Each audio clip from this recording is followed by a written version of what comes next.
गहरे पहाड़ों में एक भयंकर बर्फीला तूफान मचा हुआ था। तेज हवाओं के बीच एक नवजात शिशु की बेचैन कर देने वाली चीखें गूंज उठी। बर्फ में लिपटा और छोड़ दिया गया वो बच्चा कुछ ही पलों में जिज्ञासु भेड़ियों के झुंड से घिर गया। उनकी चमकती आंखें जब उसे देख रही थीं, तब हानियल अपनी उत्पत्ति याद करती है। वो बताती है कि जिसने उसे जमकर मरने से बचाया, वो कोई इंसान नहीं बल्कि इन्हीं में से एक प्राणी था। सालों बाद भेड़ियों द्वारा पाली गई यही लड़की हानियल अविश्वास में घुटनों के बल बैठी है। वो चुपचाप उस चौंका देने वाली खबर को दोहराने के लिए कहती है। भेड़िया गांव का बुजुर्ग शांत भाव से कहता है कि उसे उम्मीद है कि हाम्बोल उसके पोते टान से शादी करेगी। ये प्रस्ताव सुनकर वो सन्न रह जाती है और फिर चीखते हुए मना कर देती है। उसकी चीख सुनकर बाहर खड़ा टान चौंक जाता है और सोचने लगता है कि आखिर अंदर हो क्या रहा है। अंदर हानियल के गालों पर आंसू बह रहे हैं और वो अपनी ही भावनाओं पर सवाल उठाती है। खुद से पूछती है कि क्या सच में वो उसे बर्दाश्त नहीं कर सकती। गांव भले ही शांतिपूर्ण दिखता हो, लेकिन इसका एक क्रूर नियम है। ये सिर्फ भेड़िया मर्दों की जगह है, जहां कोई भी बेवकूफ इंसान अगर दाखिल हुआ तो उसे तुरंत और बेरहमी से मौत के घाट उतार दिया जाता है। हानियल जानती है कि गांव का इंसानों के लिए एक बर्बर कानून है। उसे तो शिकार होना चाहिए था, लेकिन बर्फ में छोड़े गए शिशु की अनोखी खुशबू ने भेड़ियों को अपनी ओर खींचा।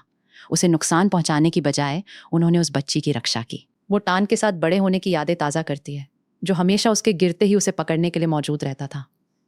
जब साथ में स्कूल जाना शुरू किया तो टान की लोकप्रियता आसमान छूने लगी। 5वीं कक्षा तक आते आते घर जाते वक्त दूसरी लड़कियां उसे घेर लेती थीं और छोटी हानियल ये सब पूरी उलझन में देखा करती थी। हानियल को एक ज़माने में समझ नहीं आता था कि टान इतना मशहूर क्यों है। जैसे जैसे वो बड़ी हुई, आखिरकार उसे समझ आया कि वो बेहद आकर्षक और खूबसूरत है। उसकी यादों का सिलसिला वहीं ख़त्म होता है जब खुद वो शख्स सामने आता है और पूछता है कि क्या हुआ। वो प्यार से उसका सिर सहलाता है और रोना बंद करने को कहता है। हालांकि हानियल चुपके से उससे शादी करना चाहती है, लेकिन वो खामोश रहती है। तभी कोई टान को बुजुर्ग से मिलने के लिए बुला ले जाता है। वो उसे कहीं न जाने और जल्द ही लौटने का वादा करता है। उसके जाते ही हानियल का चेहरा उतर जाता है। उसके आंसुओं की असली वजह टान नहीं है। हानियल के रोने की असली वजह उसका ये यकीन है कि टान पहले से ही किसी और को पसंद करता है। इससे पहले कि वो इस बारे में ज़्यादा सोचें, एक हाथ उसके कंधे पर आ जाता है। ये उसका बचपन का दोस्त चॉय जूनो है, जो शरारत से पूछता है कि वो क्यों रो रही है। घबराई हुई हानियल उससे कहती है कि ये उसका कोई काम नहीं। मज़े लेता हुआ जूनो उसका एक पुराना शर्मनाक राज उगलने की धमकी देता है। घबराकर वो मान जाती है और उसे चुप रहने की चेतावनी देती है। वो पूछता है कि इसमें बड़ी बात क्या है, और आखिरकार वो सच कबूल करती है। वे चाहते हैं कि वो कॉन्ग टान से शादी करे। जूनो बताता है कि ये तो अच्छी बात होनी चाहिए, क्योंकि वो तो हमेशा से टान पे मरती आई है। लेकिन हानियल की बेचैनी अब उबल पड़ती है। वो उसे पकड़कर अपनी नाउमीदी की असली वजह कबूल करती है कि टान पहले से ही किसी और को पसंद करता है। ये ड्रामेबाजी भरा ऐलान हवा में गूंजता है और फिर इसकी बेतुकी बात पर दोनों को हंसी छूट जाती है। वे बेकाबू होकर हंसने लगते हैं और शर्मिंदा हानियल चिल्लाकर पूछती है कि वो क्यों हंस रहा है। जूनो मजाक में सुझाव देता है कि हानियल को टान को भूलकर उससे शादी कर लेनी चाहिए। वो आगे झुककर ये तक मजाक करता है कि उसे उसके साथ बांटने में भी कोई दिक्कत नहीं होगी। घृणा से भरी हानियल उसे धक्का देते हुए कहती है कि वो एक छिछोरे आदमी से शादी करने की बजाय मर जाना पसंद करेगी। लेकिन जूनो उसकी अनोखी खुशबू की तरफ खिंचा चला आता है। तर्क देता है कि सिर्फ एक इंसान के पास ये खुशबू होना बेकार है। वो उसकी गर्दन के और करीब आता है, उसके जाने देने की मांग को अनसुना करते हुए। अचानक एक ठंडी आवाज उसे रुकने का हुक्म देती है। ये टान है जो जोर से जूनो को दूर खींचता है, जबकि हानियल घबराकर समझाने लगती है कि ये एक गलतफहमी थी। टान का चेहरा बिगड़ जाता है और वो जूनो की कलाई पकड़कर धीमी आवाज में चेतावनी देता है। दर्दनाक पकड़ से हैरान जूनो तुरंत जाने का फैसला करता है, लेकिन एक आखिरी ताना मारने से खुद को रोक नहीं पाता। वो आगे झुकता है और हानियल के कान में भेड़िया शिफ्टरों की खास शारीरिक विशेषताओं के बारे में कुछ चौंका देने वाली बातें फुसफुसाता है। वो शरारत से ये भी जोड़ता है कि टान इस खासियत की एक बेहतरीन मिसाल है और शादी से पहले ये जान लेना उसके लिए ज़रूरी है। ये बात हानियल का चेहरा पूरी तरह लाल कर देती है और जूनो खुद से खुश होकर वहाँ से चला जाता है। जूनो के ये कहते हुए जाने के बाद कि टान एक सनकी है, टान की झुंझलाहट और बढ़ जाती है। वो ये बर्दाश्त नहीं कर पाता कि जूनो की खुशबू अब भी हानियल पे बसी है। वो अचानक उसे अपनी ओर खींच लेता है, उसकी हैरान कर देने वाली मिन्नत को अनदेखा करते हुए। अपना चेहरा उसकी गर्दन पे ले जाकर वो साफ कर देता है कि उसका इरादा दूसरे मर्द की खुशबू मिटाने का है। वो तीव्रता से हानियल से कहता है कि उसे अंदाज़ा नहीं है कि वो उसके लिए कितना पागल है, और ये अचानक किया गया अधिकार जमाने वाला दावा उसे पूरी तरह अभिभूत कर देता है। टान अपने दादा भेड़िया गांव के बुजुर्ग से मिलता है। बुजुर्ग को पहले से पता है कि टान ने अभी अभी हानियल को देखा है, और ये भी बताता है कि उसने उससे बात भी कर ली है। टान के चेहरे के हाव भाव से बुजुर्ग सही अंदाज़ा लगा लेता है कि उसे इस मुश्किल स्थिति की जानकारी है। जब पूछा जाता है कि क्या वो सच में उसे समझता है, तो टान दृढ़ता से मना कर देता है। उसके दिमाग में हानियल की चमकती मुस्कान की तस्वीर कौन जाती है। वो अंदर ही अंदर स्वीकार करता है कि उसकी मुस्कान देखना उसे पागल कर देता है और वो उसे बेहद तीव्रता से चाहता है। ये सब उसे असमंजस में डाल देता है कि अब आगे क्या करना है। टान साफ करता है कि वो ऐसी शादी नहीं करेगा जो हानियल नहीं चाहती। बुजुर्ग सहमत होता है और कहता है कि वो उस लड़की की शादी कभी लापरवाही से नहीं करेगा जिसे उसने पाला है। हालांकि वो गंभीर हो जाता है और समझाता है कि हानियल की खुशबू बालिग होने के बाद से खतरनाक रूप से तेज हो गई है। ये दुर्लभ शक्तिशाली खुशबू दूसरे भेड़ियों को आकर्षित करने लगी है।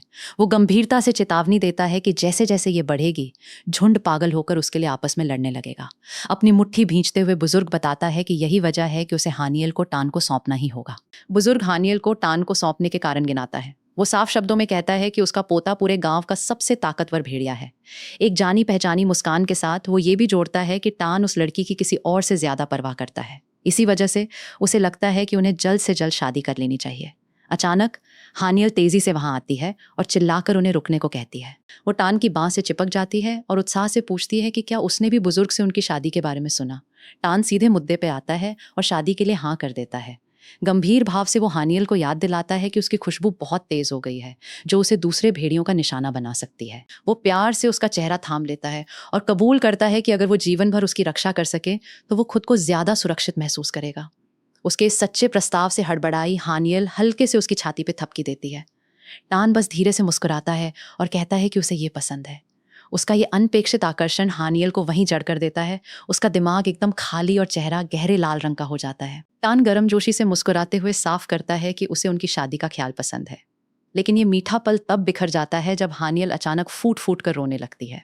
उसकी शर्ट पकड़कर वो उसे झूठा और लफंगा कहती है। ये इल्जाम लगाती है कि वो उससे शादी करना चाहता है जबकि दिल में कोई और औरत बसी है। टान इस अचानक लगे आरोप से पूरी तरह हक्का बक्का रह जाता है। जैसे ही गांव वाले आपस में कानाफूसी करने लगते हैं, वो उसकी बांह पकड़कर दृढ़ता से कहता है कि इस बारे में बात करने के लिए उन्हें किसी एकांत जगह जाना होगा। वो उसे बढ़ती भीड़ से दूर खींच ले जाता है। हानियल के विरोध को अनसुना कर टान उसे गांव वालों की ताक झांक से दूर उठा ले जाता है। वो उसे अपने कमरे में लाता है और बिस्तर पर पटक देता है, जहां उसे ये रूखा व्यवहार हैरानी से थोड़ा अच्छा भी लगता है। अब भी पूरी तरह उलझा हुआ टान मांग करता है कि बताया जाए वो आखिर किस बारे में बात कर रही है। हानियल अपना आरोप साफ करते हुए हाई स्कूल की एक बड़ी लड़की का जिक्र करती है जिसके वो करीब था। एक त्वरित फ्लैशबैक में छोटी हानियल इसी क्रश के बारे में टान को चिढ़ाती दिखती है। वर्तमान में वापस आकर टान इस पुरानी याद को याद करने की कोशिश करता है और इस अचानक खड़े हुए ड्रामे से पूरी तरह हक्का बक्का है। टान आराम से बताता है कि उसकी हाई स्कूल वाली क्रश अब शादीशुदा है, जिससे पूरी गलतफहमी दूर हो जाती है। ये सोचकर कि उसे ठुकरा दिया गया, हानियल पूछती है कि क्या वो ठीक है। तभी उसे अचानक एहसास होता है कि वो उसकी अपनी भावनाओं से बेखबर है और वो उसे बेवकूफ़ कहकर कसकर गले लगा लेती है। सीधे उसकी आंखों में देखते हुए वो कबूल करती है कि वही है जिसे वो सच में पसंद करती है और शादी करना चाहती है। उसके इस साहसिक इकरार से पूरी तरह स्तब्ध शर्माया हुआ टान बस हाँ कर पाता है और मानता है कि वो भी ऐसा ही महसूस करता है। आखिरकार उनके बीच की हवा साफ हो जाती है। अपनी भावनाएं खुलकर सामने आ जाने के बाद हानियल और टान एक शांत भरोसे भरा आलिंगन साझा करते हैं। इस सफलता के बाद चीजें तेजी से आगे बढ़ती हैं। पलक झपकते ही उनकी शादी का दिन आ जाता है। पारंपरिक परिधानों में सजी हानियल इस बात से पूरी तरह अभिभूत है कि सब कुछ कितनी तेजी से हो रहा है। जैसे ही गांव वाले नवविवाहित जोड़े के लिए बधाइयां देते हैं, वो खुश अविश्वास में बैठी सोचती है कि क्या ये तूफानी रोमांस सच में असली है। आखिरकार शादी की रात आती है, लेकिन माहौल जश्न जैसा बिल्कुल नहीं है। नवविवाहितों के बीच एक अजीब सी खामोशी पसरी है। हानियल गहरी शर्म से लाल, बेचैनी की भावना से छुटकारा नहीं पा रही। उसके सामने हड़बड़ाया हुआ टान अपनी मुट्ठियां भींचकर अपनी नसों पर काबू पाने की कोशिश कर रहा है। वो पूरी तरह उस पर मोहित है, लेकिन उसकी आंखों का परेशान भाव वो नजरअंदाज नहीं कर पा रहा।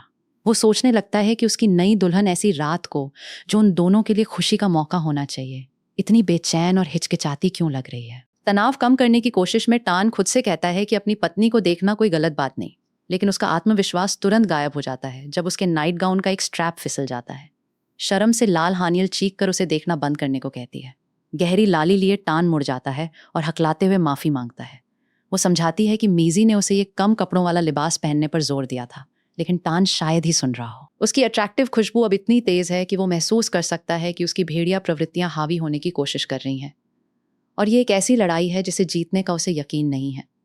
दृश्य बदलकर एक शांत जंगल में आता है, जहां टान एक बड़े पेड़ के नीचे हानियल को अपना इंतजार करते पाता है। उसके भेड़िया साथी पास में आराम कर रहे हैं। वो कहता है कि वो फिर से उसका इंतजार कर रही थी और ये बात उनके विश्वविद्यालय के दिनों की एक याद ताज़ा कर देती है। उस याद में एक हैरान हानियल पूछती है कि वो कब आया। टान, जो पहले ही उसे पीठ पर बिठाए हुए हैं, शांति से बताता है कि वो दिन की अपनी क्लास खत्म होते ही सीधा यहाँ आया। संतुष्ट हानियल बस उसका जवाब स्वीकार कर लेती है, उसके साथ होने से खुश। याद धुंधली पड़ जाती है जिसमें हानियल टान की पीठ पर संतुष्ट भाव से गुनगुना रही है, सादा खुशी का एक पल। लेकिन वर्तमान में वापस आकर उसकी हकीकत बहुत अलग है। वो उठती है तो भ्रमित है, सोचती है कि कौन सा दिन है। उनकी पहली रात के बाद दिन और रात एक उन्मत्त धुंध में एक दूसरे से मिल गए थे। थकी हुई वो सोचती है कि इतने लंबे समय तक अंदर रहने से वो कितनी दुबली हो गई है। लेकिन फिर वो दूसरे बदलावों पे गौर करती है। वो कुछ खास जगहों पे अधिक विकसित हो गई है। वो आह भरती हुई सोचती है कि उसकी जैसी स्टैमिना के साथ टान सच में एक जानवर है। हानियल को चिंता होती है कि उसका इंसानी शरीर टान की अथक स्टैमिना का साथ नहीं दे पाएगा। जैसे ही वो खुद को थकान के हवाले करती है, एक अजीब ऊर्जा हावी हो जाती है। एक साहसिक पलटी में वो बढ़त ले लेती है। टान को ये कहकर हैरान कर देती है कि उन्हें जारी रखना चाहिए। हालांकि हैरान, वो उसके अचानक आगे बढ़ने से खुश नजर आता है। जैसे ही वो खुशी से हाँ करता है, एक तेज गर्मी हानियल के शरीर में दौड़ जाती है।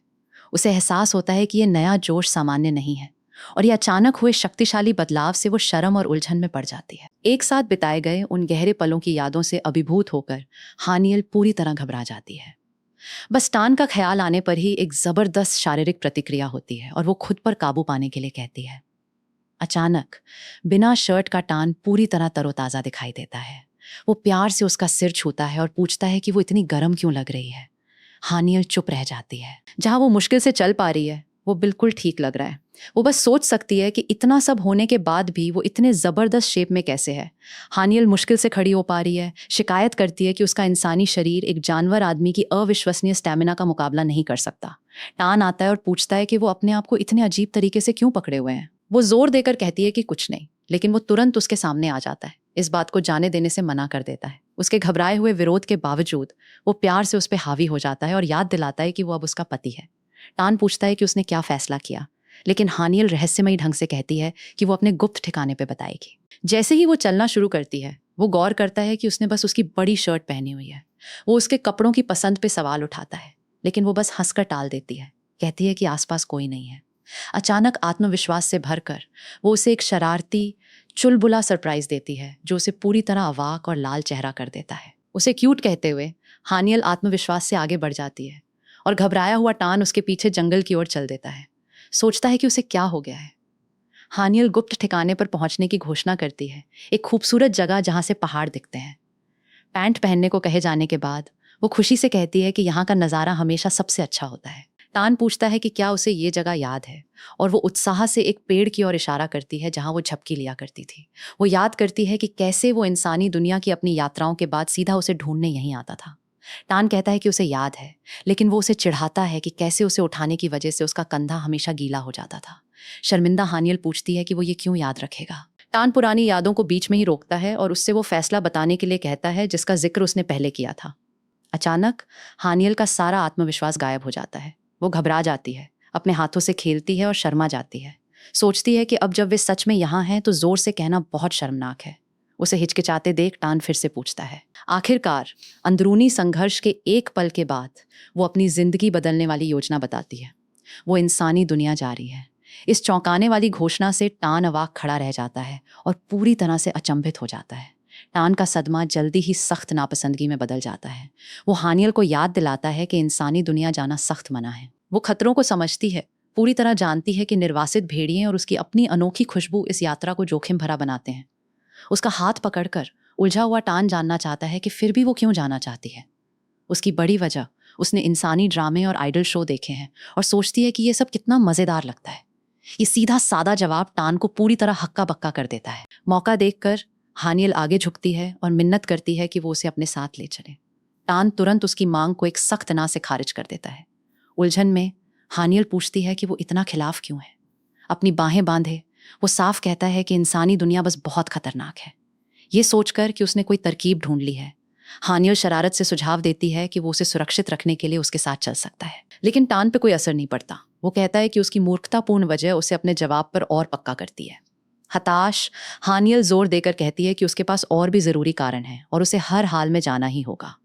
हानियल अपनी असली वजह बताती है। वो कहती है कि अब वो बालिग है और एक कूल इंसान बालिग बनना चाहती है, पीछे नहीं रहना चाहती।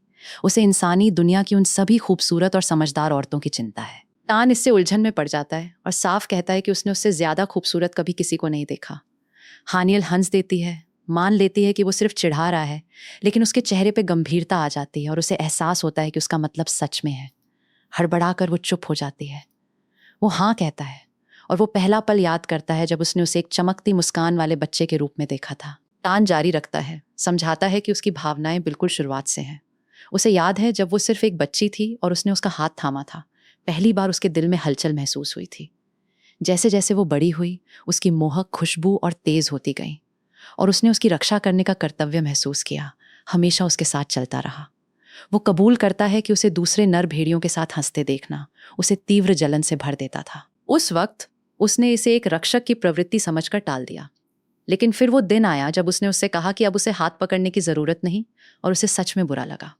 टान मानता है कि वो लंबे समय तक इन तीव्र भावनाओं को लेकर उलझन में रहा। सालों बाद तक नहीं, जब वो इंसानी दुनिया में विश्वविद्यालय से लौटा तब जाकर सब कुछ ठीक से समझ आया। उसे याद है जब लंबे समय बाद पहली बार हानियल को देखा। वो बिल्कुल चमकती हुई लग रही थी, एक दमकती मुस्कान के साथ उसकी ओर दौड़ रही थी। जिस पल वो खुशी से उसकी बाहों में कूदी, उसे स्पष्टता का वो पल मिला। आखिरकार उसने उसके लिए अपनी भावनाओं की असली प्रकृति समझ ली। वो हमेशा से उससे प्यार करता था। उस पुनर्मिलन की याद हानियल के दिमाग में कौंधती है जब वो याद करती है कि वो उसकी बाहों में कूदी थी। वर्तमान में वापस एक हड़बड़ाई हानियल बिना शर्ट वाले टान के सामने खड़ी है। वो प्यार से उसके सिर पे हाथ रखता है, उसे आश्वस्त करने की कोशिश करता है। वो जोर देकर कहता है कि उसे कुछ करने की जरूरत नहीं है और वो जैसी है काफी है। शक्की हानियल पूछती है कि क्या उसका सच में वही मतलब है। उसका रवैया पूरी तरह बदल जाता है। वो नीचे उसकी ओर देखता है और ठंडे यकीन के साथ कहता है कि जब बात उसकी भेड़िया प्रवृत्तियों की आती है तो वो निश्चित रूप से काफी नहीं है। टान पूरी तरह अवाक रह जाता है जब एक मीठी मोहक खुशबू अचानक हवा में भर जाती है। वो नीचे देखता है, ये देखकर हैरान कि हानियल एक साहसिक इशारे से मामला अपने हाथों में ले रही है। उसके चेहरे पर गहरी लाली छा जाती है और वो खुद पर काबू रखने की कोशिश करता है। उसे चेतावनी देता है कि उसके धैर्य की परीक्षा मत लो, लेकिन हानियल विचलित नहीं होती। अपनी शर्ट पकड़कर वो जलती हुई दृढ़ता से उसे देखती है।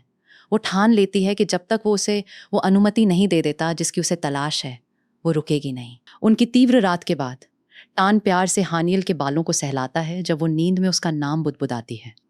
आखिरकार उसके शांति से सो जाने पर वो चुपके से कमरे से बाहर निकल जाता है। उसके चेहरे पर सोच विचार के भाव हैं। बाद में चांदनी रात के जंगल में उसकी भेड़िया इंद्रियां अचानक सक्रिय हो जाती हैं। पास की झाड़ियों से सरसराहट की आवाज खामोशी तोड़ती है और उसकी तेज एम्बर आंखें तुरंत आवाज के स्रोत पर टिक जाती हैं। अंधेरे में कुछ है और वो इसके लिए तैयार है। जो भी छिपा है उस पर उसका पूरा ध्यान है। तेजी से टान दूरी तय करता है, पेड़ों में छिपे खतरे को बेअसर करता है। घुसपैठियां जल्दी ही दबोच लिया जाता है। उसे घुटनों पर लाकर कमजोर माफी मांगने पर मजबूर कर दिया जाता है। तभी गांव का बुजुर्ग आता है, शांति से दृश्य का जायजा लेता है। वो बताता है कि हालांकि टान से शादी के बाद कम लोगों ने हानियल को निशाना बनाया है, फिर भी कुछ खतरे साफ बचे हैं। अपने बंदी की ओर देखते हुए टान अपने दादा को बताता है कि हानियल उससे एक खास जगह ले जाने की मिन्नत कर रही है, जो उनकी स्थिति में एक नई रहस्यमयी परत जोड़ता है। बुजुर्ग इस विचार को सिरे से खारिज करता है, जोर देकर कहता है कि इंसानी दुनिया बहुत खतरनाक है। जब घुसपैठिया फड़फड़ाता है, टान बिजली की गति से हमला करता है और स्थायी रूप से उस खतरे को खामोश कर देता है। फिर वो अपने दादा से कहता है कि उन्हें हानियल को जहां सुरक्षित हो वहीं रखना होगा और त्वरित मुठभेड़ से उसकी पीठ पर छींटे पड़े हैं। बुजुर्ग चुपचाप अपने पोते की शक्तिशाली अधिकार भावना को नोट करता है। टान को बस इस बात की चिंता है कि हानियल के जागने से पहले वो साफ हो जाए। इधर उनके कमरे में हानियल अपनी नींद से जागती है और अचानक सीधी उठ बैठती है। उसकी आंखें पूरी खुली हुई हैं। हानियल उठती है और टान को स्मार्टली सूट पहने देखती है। वो पूछती है कि वो कहाँ जा रहा है और वो शांति से जवाब देता है कि वो इंसानी दुनिया जा रहा है। वो तुरंत विरोध करती है, हड़बड़ाए भाव से उसके स्टाइल किए बालों पे सवाल उठाती है।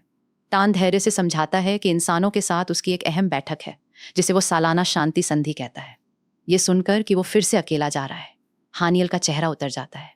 नए संकल्प के साथ वो उसकी ओर देखती है और दृढ़ता से घोषणा करती है कि वो इस बार उसके साथ जाना चाहती है। टान तुरंत उसे एक सख्त ना से शांत कर देता है। वो माहौल को हल्का करने की कोशिश करता है, ये चिढ़ाते हुए कि इंसानी दुनिया में उसके चिंता करने लायक कोई खूबसूरत औरतें नहीं हैं, लेकिन उसका मजाक बिल्कुल बेअसर रहता है। गुस्से में हानियल जानना चाहती है कि क्या वो सच में सोचता है कि वो बस जलन महसूस कर रही है। वो जोश से घोषणा करती है कि वो बस अपने गांव के बाहर की जिंदगी के बारे में उत्सुक है। उसका भावनात्मक विस्फोट टान को बेखबर कर देता है। हताश भाव से वो पूछती है कि वो सिर्फ इस एक बार उसे अपने साथ क्यों नहीं ले जा सकता। टान का जवाब एक ठंडा और अंतिम बिल्कुल नहीं है।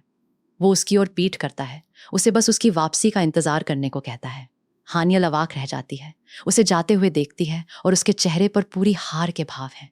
बाहर उसका बचपन का दोस्त जूनो टान को रोकता है, टिप्पणी करता है कि उसका इनकार बहुत कठोर था। वो आत्मविश्वास से कहता है कि अगर वो टान की जगह होता तो कम से कम एक बार तो उसे ले ही जाता। लेकिन टान इस मूड में नहीं है और ठंडेपन से जूनो को आसपास न भटकने को कहता है। जूनो टान को जाते देखता है तो बस यही सोच पाता है कि उसके दोस्त का इनकार बहुत ज्यादा कठोर था। इससे पहले कि वो इस पर और प्रतिक्रिया करे, हानियल उसके ठीक सामने आती है। ऊर्जा के एक अचानक झोंके के साथ उसका नाम चिल्लाती है। चौंका हुआ जूनो घूरता है जब वो पूछती है कि क्या टान अभी यहाँ से गुजरा। उसके चेहरे से हार का भाव गायब हो चुका है, उसकी जगह पूरी दृढ़ता आ गई है। हानियल अंदर ही अंदर घोषणा करती है कि वो कोई कमजोर नहीं है। ये साफ है कि उसका बस पीछे रहकर अपने पति की वापसी का इंतजार करने का कोई इरादा नहीं है। जैसे ही टान जाता है, उसका कठोर बाहरी आवरण ढह जाता है, उसके असली डर बाहर आ जाते हैं। वो बेसब्री से हानियल को वो सब देना चाहता है जो वो चाहती है, लेकिन उसे इंसानी दुनिया दिखाने से डरता है। ये ख्याल कि वो उस जिंदगी को उसके ऊपर चुन ले असहनीय है। उसका डर एक अधिकार जमाने वाले संकल्प में तब्दील हो जाता है। उसे बिल्कुल यहीं उसके साथ रहना होगा। उसकी उथल पुथल से बेखबर हानियल जूनो की मदद लेती है। वे जंगल में चुपके से जाते हैं, बिना देखे भागने के लिए मुख्य द्वार से बचते हुए। जल्द ही वे गांव की सीमा पर बनी एक विशाल पत्थर की दीवार पर पहुंचते हैं। हानियल जानती है कि यही उनका बाहर निकलने का रास्ता है। जूनो हानियल को पत्थर की दीवार में एक छिपी दरार तक ले जाता है और बताता है कि ये इंसानी दुनिया का एक गुप्त रास्ता है। वो उससे कहता है कि ये राज सिर्फ उसके साथ साझा कर रहा है। आभार से अभिभूत होकर हानियल उसे धन्यवाद देती है। जूनो आसानी से उस दरार को चौड़ा करता है और वो वादा करती है कि किसी दिन इस बड़े एहसान का बदला जरूर चुकाएगी। संकरी दरार से निकलने के बाद हानियल दूसरी तरफ उभरती है, उत्साह से चमक रही है। वो खुशी से घोषणा करती है कि इंसानी दुनिया तक पहुंचना आश्चर्यजनक रूप से आसान था और एक नई जिंदगी की ओर अपने पहले असली कदम बढ़ाती है। चौंकी हुई हानियल मुड़कर पाती है कि जूनो उसके ठीक पीछे है और मांग करती है कि बताए वो उसका पीछा क्यों कर रहा है। वो शांति से समझाता है कि उसके लिए अकेले जाना बहुत खतरनाक है, खासकर तब जब उसे रास्ता भी नहीं पता। हालांकि आगे बढ़ने से पहले वो इंसानी दुनिया में उसकी अचानक दिलचस्पी के बारे में पूछता है और सोचता है कि क्या वो वहां रहने की योजना बना रही है। गंभीर भाव से हानियल घोषणा करती है कि उसे ये सीखना है कि इंसानों के बीच डेटिंग कैसी होती है, सिर्फ उनके गांव में नहीं। उसकी ये अजीब वजह जूनो को पूरी तरह हक्का बक्का कर देती है और उसकी सोच पे सवाल उठाती है। हानियल अपना लक्ष्य बताती है कि वो टान को एक अनोखा इंसानी डेटिंग अनुभव देना चाहती है, ये मानते हुए कि ये उनके गांव से बहुत अलग नहीं हो सकता। जूनो को उसकी सोच हास्यास्पद लगती है और वो उसे मजाकिया कहता है। वो उसे एक रूखे चुलबुले गले में खींचता है, उसके बाल बिगाड़ता है, जबकि वो अपने कर्ल्स की शिकायत करती है। उनकी इस नोकझोंक के बाद वे आखिरकार आगे बढ़ते हैं। हानियल पहली बार एक हलचल भरी शहर की सड़क पर कदम रखती है। वो पूरी तरह स्थिर खड़ी रह जाती है, इंसानी दुनिया के उन अविश्वसनीय नज़ारों और आवाज़ों से स्तब्ध जिसका उसने कभी सिर्फ सपना देखा था। हानियल तुरंत इंसानी दुनिया पर मोहित हो जाती है, कहती है कि ये कितनी चमकीली और रोमांचक है। वो खुशी से उछलती है, ऊंची इमारतों और स्टाइलिश लोगों को देखकर पूरी तरह मंत्रमुग्ध हो जाती है। जूनो उसे एक मनोरंजक मुस्कान से देखता है, उसकी चौड़ी आंखों के आश्चर्य को नोटिस करता है। उसे इतना मोहित देखकर वो पूछता है कि क्या वो वहां रहना चाहती है। उसके आश्चर्य के लिए हानियल खुशी से एक दृढ़ ना के साथ जवाब देती है। उसका तुरंत और पक्का इनकार उसे पूरी तरह से बेखबर कर देता है और वो सोचने लगता है कि उसके असली इरादे क्या हैं। हानियल साफ करती है कि वो भेड़िया गांव पसंद करती है। इंसान होने के बावजूद शहर उसे विदेशी लगता है, जबकि गांव उसका असली घर है। सबसे बढ़कर वो कबूल करती है कि वो बस वहीं रहना चाहती है जहां टान है। हड़बड़ाया हुआ जूनो उससे कहता है कि ये बात अपने चचेरे भाई के लिए बचाकर रखो और तेजी से वहां से चल देता है। बुदबुदाता है कि उसे पूछना नहीं चाहिए था। जब हानियल सोचती है कि वो इतना चिड़चिड़ा क्यों है, एक अजनबी औरत उसके कंधे पे थपकी देती है। वो औरत जोर देकर कहती है कि वो अजीब नहीं है और हानियल से पूछती है कि क्या उसने कभी सेलिब्रिटी बनने पर विचार किया है। एक बिजनेस कार्ड आगे बढ़ाते हुए हानियल की आंखें चौड़ी हो जाती हैं जब वो बिजनेस कार्ड पढ़ती है। उसे एहसास होता है कि ये उसी एजेंसी का है जो चुन्हान, एक मशहूर अभिनेता का है, जिसे वो एक लोकप्रिय ड्रामे से जानती है। पूरी तरह स्तब्ध वो सोचती है कि ये अजनबी उसे ये क्यों दे रही हैं। तभी जूनो उसे पीछे खींचता है, चेतावनी देता है कि अजनबियों से चीजें ना लो। नाराज होकर हानियल चिल्लाती है कि वो बेवकूफ़ है। वो गुस्से से कहती है कि ये इंसानी संस्कृति के बारे में सीखने का एक दुर्लभ मौका था। उसका ये विस्फोट देखकर हारा हुआ जूनो समझ जाता है कि टान उसे यहाँ लाने में इतना हिचकिचाता क्यों है। जूनो अनजान हानियल को इंसानी डेटिंग स्किल सिखाने का फैसला करता है। वो उसे एक जीवंत आउटडोर बार में लाता है, लेकिन शराब देखते ही वो तुरंत घबरा जाती है। वो उसे चेतावनी देती है कि अगर टान को पता चला तो वो बड़ी मुसीबत में होगा। बिना विचलित हुए जूनो जवाब देता है कि जिस पल वो उसे शहर लाया वो पहले ही मरा हुआ आदमी था। जब हानियल सवाल करती है कि एक बार उसे डेटिंग के बारे में कैसे सिखा सकता है, वो बस अपना ड्रिंक पीता है और उसका ध्यान पास में हो रही किसी चीज़ की ओर दिलाता है। हानियल बार में प्यार भरे जोड़ों को देखती है, मान लेती है कि वे सब स्थापित जोड़े हैं, लेकिन जूनो पास झुकता है और अपनी तेज भेड़िया श्रवण शक्ति से उसे सही करता है। वो बताता है कि उनमें से कुछ तो सिर्फ फ्लर्टिंग स्टेज में है। तुरंत मोहित होकर हानियल मानती है कि वो हमेशा से असली जिंदगी की फ्लर्टिंग देखना चाहती थी। जूनो मुस्कुराता है और एक करारा वार करता है। उसे याद दिलाता है कि उसे इस बारे में कुछ नहीं पता होगा, क्योंकि उसने बिना डेटिंग के शादी कर ली। उसकी ये सीधी टिप्पणी हानियल को पूरी तरह अवाक और स्तब्ध कर देती है। इस बीच टान एक बिजनेस मीटिंग के बीच में है जब अचानक उसका फोन बजता है। वो जवाब देने के लिए हटता है, लेकिन दूसरी तरफ से मिली खबर उसे वहीं रोक देती है। कॉल करने वाला बताता है कि हानियल गायब हो गई है। टान का शांत व्यवहार तुरंत चकनाचूर हो जाता है और वो मांग करता है कि बताया जाए उन्होंने अभी क्या कहा। उसके चेहरे पे एक काला गुस्सा छा जाता है। एक ही आक्रामक हरकत से वो अपनी टाई गले से खींच लेता है। मीटिंग पूरी तरह भूल जाता है। उसकी अब एकमात्र प्राथमिकता अपनी पत्नी को ढूंढना है। जूनो की टिप्पणी नस पर चोट करती है। हड़बड़ाकर हानियल उसका कॉलर पकड़ती है, चिल्लाती है कि वो सही है, वो शादीशुदा है जिसका डेटिंग का जीरो अनुभव है। तो अब क्या? वो जोर देकर कहती है कि चूंकि वो आधा इंसान है और इंसानी दुनिया में बड़ा हुआ है, उसे पता होना चाहिए कि ये चीजें कैसे काम करती हैं। उसके इस विस्फोट से पीछे हटकर जूनो उसे शांत करता है और दूसरी टेबल की ओर देखने को कहता है। वो एक जोड़े की ओर इशारा करता है जिनके हाथ धीरे धीरे और हिचकिचाते हुए एक दूसरे को ढूंढ रहे हैं। एक साधारण स्पर्श जो बहुत कुछ कहता है। हानियल पूरी तरह मगन होकर देखती है। हानियल जोड़े को देखती है और साधारण से इस इशारे से पूरी तरह हक्का बक्का है। जूनो उसे चिढ़ाता है, पूछता है कि क्या उसने अपने पसंदीदा सारे इंसानी ड्रामों में ये कभी नहीं देखा। उसे एक लाइव प्रदर्शन देने का फैसला करते हुए वो एक सीन एक्ट करने लगता है। वो आराम से उसके छोटे हाथों की तारीफ करता है, शेखी बघारता है कि उसके हाथ बहुत बड़े हैं, टान से भी बड़े। हालांकि हानियल प्रभावित नहीं होती और उसे एक रूखे तो क्या से खारिज कर देती है। उसकी अज्ञानता से तंग आकर जूनो चिल्लाता है कि इंसान ऐसे ही फ्लर्ट करते हैं। ये रहस्योद्घाटन हानियल को शर्मसार और पूरी तरह अवाक छोड़ देता है। जूनो अपना सबक जारी रखता है, प्यार से हानियल का हाथ अपने हाथ पर रखता है, लेकिन उसकी शिष्या प्रभावित नहीं होती। पूछती है कि क्या सच में बस इतना ही है, क्योंकि उसे तो कुछ महसूस नहीं होता। शर्मिंदा जूनो जल्दी से साफ करता है कि अगर उसे उसके साथ कुछ महसूस होता तो ये अजीब होता। वो सिर्फ प्रैक्टिस डमी है। वो उसे बाद में टान के साथ ही आजमाने को कहता है। अचानक ऊर्जावान होकर हानियल उत्सुकता से सहमत हो जाती है, इस बात से नाराज कि वो उसे सिर्फ एक शिक्षक की तरह देखती है। जूनो फिर उसका हाथ अपनी गर्दन पे दबा देता है। ये अनपेक्षित हरकत हानियल को शर्मा देती है, जो उत्साह से सोचती है कि क्या ये भी फ्लर्टिंग है। मेज पर रखे एक ड्रिंक के बारे में उत्सुक हानियल एक घूंट लेती है, उसके अनजाने स्वाद के बारे में सोचती है। लगभग तुरंत ही उसे हिचकी आने लगती है। उसके गालों पर गर्म लाली छा जाती है और उसके पूरे शरीर में एक कंपी दौड़ जाती है। उसके सामने जूनो की आंखें अविश्वास से चौड़ी हो जाती हैं जब उसे एहसास होता है कि उसने अभी क्या पिया है। वो एक घूंट उसके लिए बहुत ज्यादा साबित होता है। हानियल अचानक ढह जाती है, मेज पर औंधी गिर जाती है। घबराया हुआ जूनो आगे झपटता है, मांग करता है कि बताया जाए उसने आखिर शराब कब पी। हानियल उसकी पीठ पर बेहोश पड़ी है। जूनो उसे शहर में ढोने को मजबूर है। वो अंदर ही अंदर शिकायत करता है कि वो शांति से सो रही है, उसे पूरी तरह बेखबर कि उसने उसके लिए क्या मुसीबत खड़ी कर दी है। जूनो जानता है कि अगर टान को कभी इस बारे में पता चला तो वो बड़ी मुसीबत में होगा। क्या करें सोचते हुए वो चलता है, तभी एक मोटेल का साइन बोर्ड उसकी नज़र में आता है। एक गहरी सांस के साथ इमारत की ओर देखते हुए वो शोक करता है कि वो हमेशा की तरह एक सिरदर्द है। ऐसा लगता है उसे उसके आराम के लिए अभी के लिए एक जगह मिल गई है। मोटेल के कमरे के अंदर जूनो सो रही हानियल को बिस्तर पे लिटा देता है। वो टान को उसकी लोकेशन टेक्स्ट करने और फिर वहां से जल्दी निकलने का फैसला करता है, लेकिन मैसेज भेजने से पहले हानियल की आंखें खुल जाती हैं। नशे की धुंध में वो उसे टान समझ लेती है और अचानक आगे झपटकर उसकी शर्ट पकड़ लेती है। वो अपना चेहरा उसकी छाती पे रगड़ने लगती है। खुशी से टान का नाम बुदबुदाती है। हैरान जूनो उसके हाथ पकड़ता है और चिल्लाता है कि वो पागल है और याद दिलाता है कि वो एक शादीशुदा औरत है। जैसे जैसे हानियल उससे रगड़ती रहती है, जूनो पूरी तरह हड़बड़ा जाता है। उसे पूरा यकीन है कि उसने अपना दिमाग पूरी तरह खो दिया है। कुछ घंटों बाद एक थका हुआ जूनो कुर्सी से उस पर नजर रखता है और फैसला करता है कि उसे टान को बताना ही होगा कि क्या हो रहा है।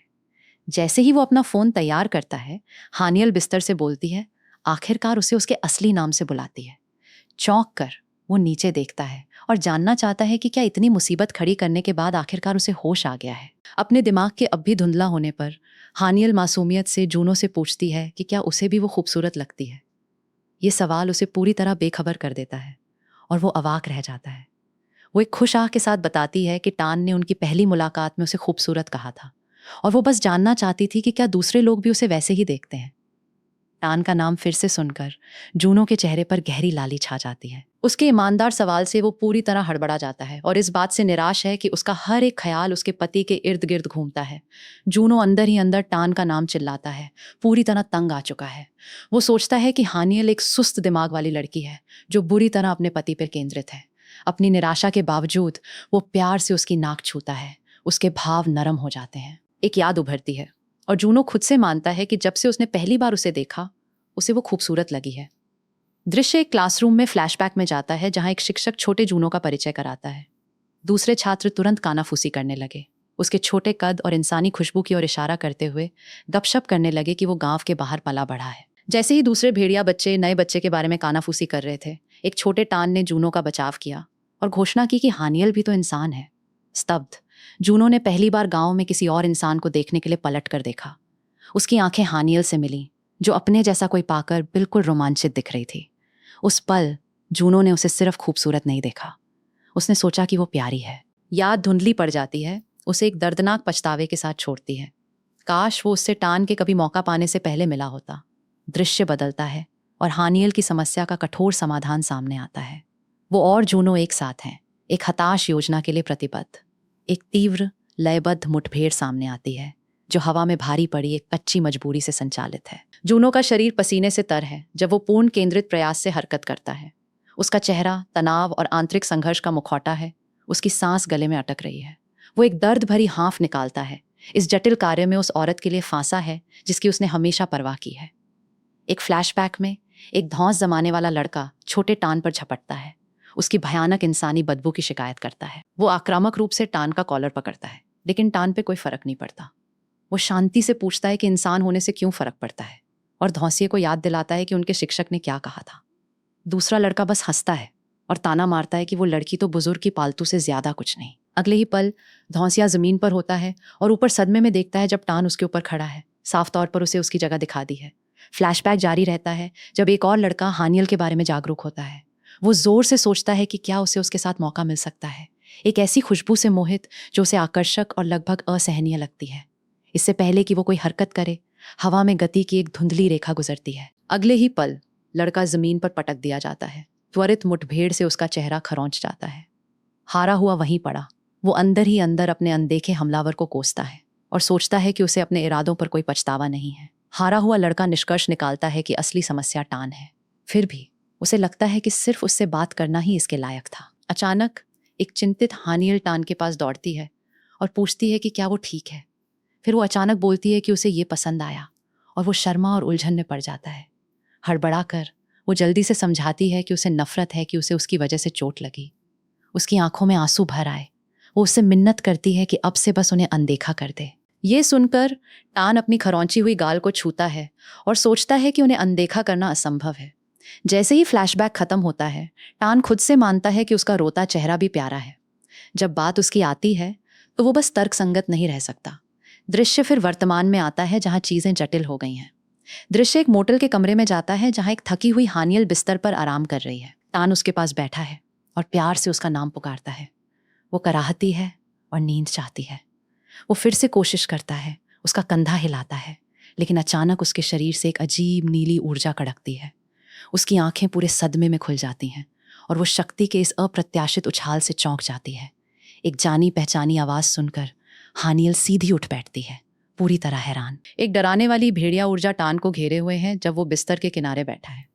वो तुरंत बता सकती है कि वो अविश्वसनीय रूप से गुस्से में है। उसके पहले शब्द सीधे मुद्दे पे चोट करते हैं जब वो मांग करता है कि बताया जाए चॉय जूनो कहाँ गया।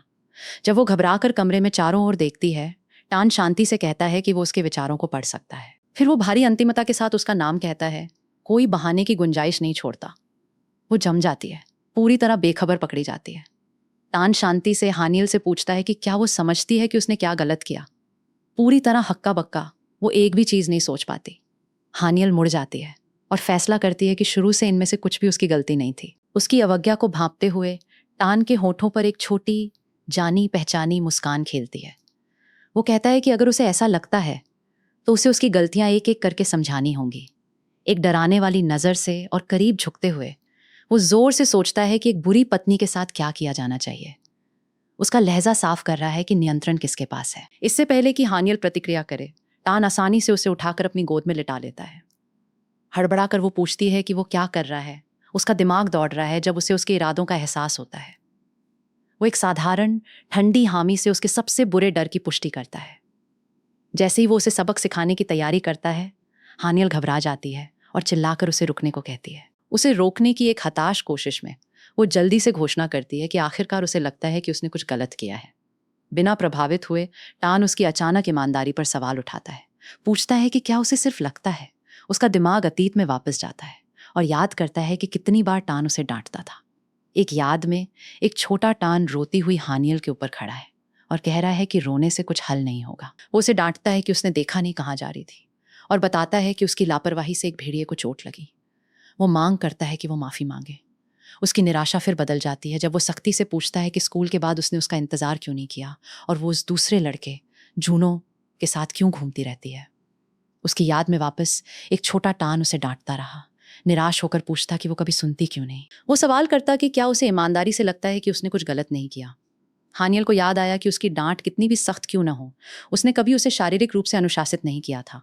वर्तमान में वापस आकर वो लंबे समय से चला आ रहा नियम पल भर में टूट जाता है। एक तेज तीखी आवाज गूंजती है जब वो एक दृढ़ फटकार लगाता है। यह अधिकार का एक साफ और चौंका देने वाला प्रदर्शन था, जो साबित करता है कि इस बार उसका गुस्सा बिल्कुल अलग है। अपमान के आंसू हानियल के चेहरे पे बहने लगते हैं। वो अंदर ही अंदर सवाल करती है कि उसकी उम्र में उसे इस तरह कैसे डांटा जा सकता है। भेड़िया बुजुर्ग आगे बढ़ता है और उसे संभालने के लिए प्यार से उसके कंधे पे हाथ रखता है। हानियल उसके अधिकार के खिलाफ विरोध करती है और घोषणा करती है कि उसने कुछ गलत नहीं किया और उसके तरीके पूरी तरह अनुचित हैं। वो जोर देकर कहती है कि उसे इस तरह के व्यक्तिगत तरीके से अनुशासित करने का उसे कोई अधिकार नहीं है। अडिग टान ठंडी नज़र से उसे देखता है और उसकी बेगुनाही के दावों को चुनौती देता है। जैसे ही हानियल उसकी शुरुआती फटकार से उबरती है, टान एक और हरकत करता है। उसका हाथ एक दृढ़ उद्देश्य से गिरता है जो उसकी सांस चुरा लेता है। स्तब्ध, वो जानना चाहती है कि वो सोचता क्या है, कि वो क्या कर रहा है। अब उसे आगे दबाए हुए वो अपने अधिकार को निर्विवाद रूप से स्पष्ट करता है। उसके शर्माए चेहरे को देखते हुए टान ठंडेपन से कहता है कि ऐसा लगता नहीं कि वो अपने कार्यों पर विचार कर रही है। फिर वो एक तीखा अपमानजनक सवाल करता है, क्या वो चुपके से इस तरह के अनुशासन का आनंद लेती है? हानियल पूरी तरह अवाक रह जाती है। उसकी अवज्ञा उसके नियंत्रण में ढह जाती है। टान के होठों पर एक मुस्कान आती है जब हानियल शर्मा कर मानती है कि वो सही है, लेकिन उसकी अधीनता तब बाधित होती है जब वो उनकी नज़दीकी पर उसकी शारीरिक प्रतिक्रिया के प्रति तीव्र रूप से जागरूक हो जाती है। उसका एहसास अंतिम ट्रिगर लगता है। एक ही सहज गति में वो उसे पूरी तरह बिस्तर पे सपाट धकेल देता है। इससे पहले कि वो उसकी हरकतों को समझे, वो आगे बढ़ता है और अपने इरादों को निर्विवाद रूप से साफ कर देता है। पूरी तरह स्तब्ध और अब उसके नीचे दबी हानियल बस चौड़ी आंखों से सदमे में घूर सकती है। उसका दिमाग घटनाओं के अचानक मोड़ को पकड़ने की कोशिश में दौड़ रहा है। पासा अचानक पलट जाने पर हानियल का सदमा एक साहसिक आत्मविश्वास को रास्ता देता है। वो शांति से टान से कहती है कि इनमें से कुछ नहीं हुआ होता अगर उसने बस अपनी पत्नी की बात सुनी होती। फिर वो एक तीखा सवाल करती है और पूछती है कि अगर वो किसी और मर्द के साथ भाग जाती तो उसे कैसा लगता। ये अप्रत्याशित चुनौती उसे झिझकने पर मजबूर करती है और उसका अधिकार डगमगा जाता है। हानियल अपनी बढ़त का फायदा उठाती है और उसे उनकी भूमिकाओं की पूरी तरह अदला बदली की कल्पना करने को मजबूर करती है।